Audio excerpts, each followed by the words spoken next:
आधुनिक बिहार की एक ऐसी घटना जिसको शुरू से शुरू करूं तो सरकार और सिस्टम बुरा मान जाएगा, बीच से शुरू करूं तो समाज बुरा मान जाएगा और अंत से शुरू करूं तो यह परिवार बुरा मान जाएगा। यह घटना बिहार के मधुबनी जिला के मोहम्मदपुर गांव में होली के दिन 1 बजे घटा था। इस घटना का सबसे महत्वपूर्ण बात यह है कि इस घटना का शुरुआत इसी साल छठ के 2 दिन पहले 17 नवंबर को हुआ था और वो 17 नवंबर को एक SC/ST एक्ट जो है वो संजय सिंह पे हुआ था। संजय सिंह वो वही व्यक्ति जो इस परिवार के जीवित सदस्य हैं। वो जीवित इसलिए है कि आज वो जेल में है। इस मोहम्मदपुर के बारे में एक और बात बता देना चाहता हूं और वो भी बताना जरूरी है। ये मोहम्मदपुर गांव से थाना सिर्फ और सिर्फ 3 किलोमीटर की दूरी पे है और घटना जो 1 बजे घटी थी जिसमें 6 लोगों को अपराधियों ने अंधाधुंध गोली मारा था और गोली मारने के बाद धारदार हथियार जैसे तलवार और चाकू से उनके ऊपर हमला किया था। उस घटना का शुरुआत उस दिन 1 घंटा पहले यानी 12 बजे के आसपास एक मामूली झड़प से हो चुका था। झड़प होने के बाद जिससे झड़प हुआ था वो व्यक्ति जो है थाने में फोन किया और फोन करने के बाद थाना नहीं पहुंचा, लेकिन अपराधी अपने 30-35 लोगों को लेकर और हथियार के साथ यहां पे पहुंच गए। 1 बजे घटना शुरू हुआ और 1:05 के आसपास घटना खत्म हो गया। यानी इस 5 मिनट में क्या हुआ, वो अगर 5 मिनट की कहानी वो जो लोग मर गए हैं आज अगर जीवित होते तो समाज को सुनाते तो समाज आंसू के अलावा कुछ नहीं बहाता। आज अगर एक नेता को पैर में मोच आ जाता है तो दिल्ली से मीडिया जो है बंगाल पहुंच जाता है। लेकिन इन लोगों की क्या गलती थी? इन लोगों का पूरा परिवार उजड़ गया। क्या गलती थी?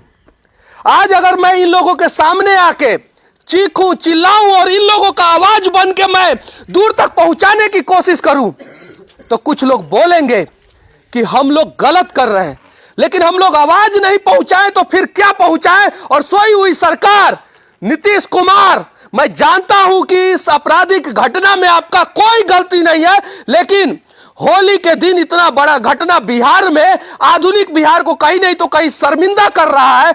आज तक आप इस परिवार से मिलने क्यों नहीं आए? आखिर इन लोगों की क्या गलती थी? क्यों अपराधी जो है इन लोगों के पूरे परिवार को उजाड़ दिया? आज ये सवाल जो है हम सरकार से पूछे, समाज से पूछे या समाज के बुद्धिजीवियों से पूछे, समझ में नहीं आ रहा है। पीछे कुछ प्रशासन वाले हैं, पूरा बंदूक लोडेड बंदूक है उन लोगों का। अगर यहां पे कोई भी घटना घटेगा तो इस समय गोली चलेगा उनका। लेकिन यही प्रशासन वालों को घटना से आधे घंटे पहले फोन किया गया तो क्यों नहीं पहुंचे? इनको पहुंचना चाहिए था। 1 बजे की घटना है, 4 घंटे बाद 5 बजे के आसपास प्रशासन पहुंचा था। ऐसी जानकारी जो है यहां के लोग सब दिए हैं 4 घंटे के बाद। और आज ये लोग हथियार लेके क्या कर रहे हैं? अगर मैं इन्हीं लोगों से पूछना चाहता हूं, इन लोगों के परिवार के साथ ऐसा हुआ रहता तो आज ये लोग क्या करते? सच्चाई ये है। और एक और दुर्भाग्य की बात मैं इस घटना से जुड़ी हुई बता रहा हूं। जो अपराधी लोगों ने इस घटना को अंजाम दिया है उसका पहुंच जो है यहां के स्थानीय छोटे बड़े बहुत सारे नेताओं से है और यही सबसे बड़ा वजह है कि अभी तक नेशनल मीडिया में यह बातें नहीं आया है। पश्चिम बंगाल में कैंप करने वाले मीडिया, उत्तर प्रदेश के हाथरस में कैंप करने वाले मीडिया, सीए और एनआरसी में कैंप करने वाले मीडिया, किसान आंदोलन पे कैंप करने वाले मीडिया, आप लोग अच्छा कर रहे हैं लेकिन आप लोग पक्षपात कर रहे हैं। यहां पे फिर कैंप कौन करेगा और इस परिवार को इंसाफ कौन दिलाएगा? इन बच्चों की क्या गलती है? इस बच्चे की क्या गलती है? इस बच्चे की क्या गलती है? इस बच्चे की क्या गलती है? और एक उस बच्चे की क्या गलती है जिसे कल रात में हम लोग 11 बजे हॉस्पिटल लेके गए? ये परिवार वालों की क्या गलती है? आज क्यों ये लोग इकट्ठा हुए? क्या इन्हें शौक है कि यहां पे आके इकट्ठा होकर अपना दुख और दर्द बताएं और दुनिया को सुनाएं? इनकी मजबूरी है, लाचारी है, बेवसी है, इसलिए जो है आज ये अपना दुख और दर्द और आंसू जो है समाज के बुद्धिजीवियों को दिखाने की कोशिश कर रहा है कि शायद ये बुद्धिजीवी अगर अपना मौन व्रत भंग कर ले तो शायद इन लोगों को इंसाफ मिल जाएगा। लेकिन दुर्भाग्य है बिहार का कि आज यहां पे सिस्टम जो है वो लंगड़ा हो चुका है, अपाहिज हो चुका है, और उसी लंगड़ा अपाहिज सिस्टम सहारे जो है सरकार चलने की कोशिश कर रही है, जो गलत है। और मधुबनी जिला में मोहम्मदपुर गांव में होली के दिन 1 बजे जो घटना घटा उसकी जितनी भी निंदा की जाए वो कम है। और वो आधुनिक बिहार, आधुनिक भारत के नाम पे एक धब्बा है, धब्बा। और नरेंद्र मोदी जी को ट्वीट करना चाहिए था, लेकिन नरेंद्र मोदी जी आज के समय में पश्चिम बंगाल में अपना वोट बैंक की राजनीति कर रहे हैं। सच्चाई यह है, किसी को बुरा लगे फर्क नहीं पड़ता।